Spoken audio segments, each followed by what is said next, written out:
Bonjour à toutes et à tous et bienvenue dans cette chronique des entrepreneurs et dirigeants chrétiens. Suite aux événements récents, il faut parfois simplement dire ce que l'on voit. Et peut-être plus difficile encore, voir vraiment ce que l'on voit, comme le disait Charles Péguy. Nous sommes témoins d'actes de violence qui se déroulent parfois tout près de chez nous, dans nos rues.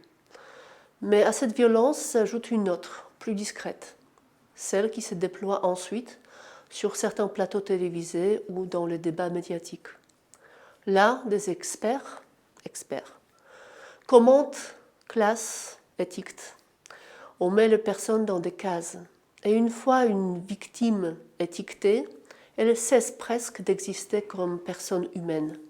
Elle devient un symbole, un argument, parfois même un coupable d'être victime à cause de ses convictions. Face à cela, une question me vient. Comment en sommes-nous arrivés là? Ou peut-être faudrait-il plutôt demander qu'avons-nous laissé faire?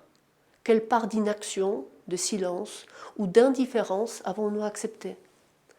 Il est en effet très facile de se dire, après tout, je n'ai pas de prise sur ces événements, c'est la faute au système. Mais cette tentation nous renvoie à une phrase souvent citée. La seule chose qui permet au mal de triompher est l'inaction des hommes de bien. Oui, l'inaction et le silence nourrissent les divisions. Ce n'est sans doute pas un hasard si les mots violence et silence riment si bien ensemble. Alors, que faire ? Curieusement, certaines pratiques que nous connaissons dans l'entreprise peuvent nous inspirer. Dans une entreprise, lorsque des opinions deviennent trop opposées, on ne laisse pas la situation dégénérer. On n'accepte ni escalade verbale, ni la violence. Les dirigeants disent « stop », parlons-en, prenons le temps d'écouter et de comprendre. Et dans les organisations les plus responsables, celles qui pratiquent la subsidiarité ou l'agilité, cette réaction ne vient pas seulement de la direction, elle peut venir de chacun là où les tensions apparaissent. Mettre des mots, créer un espace de dialogue, c'est souvent la première étape pour désamorcer la violence. Mais dialoguer ne suffit pas. Il faut aussi construire ensemble.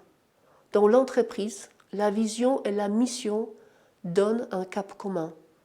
Elles permettent d'unir les énergies autour d'un projet partagé. Dans la société, nous disposons aussi d'une richesse immense, le tissu associatif. Ces milliers d'initiatives qui luttent contre l'isolement et recréent du lien entre les personnes. Le temps du carême peut être une belle occasion de passer du constat à l'action, de prendre notre part pour co-construire la société dans laquelle nous voulons vivre. Et si vous cherchez une idée concrète, le Parvis solidaire qui fêtera sa 5e édition le 16 mars prochain à La Défense peut être une belle source d'inspiration. Je nous souhaite à toutes et à tous une belle marche vers Pâques. Merci.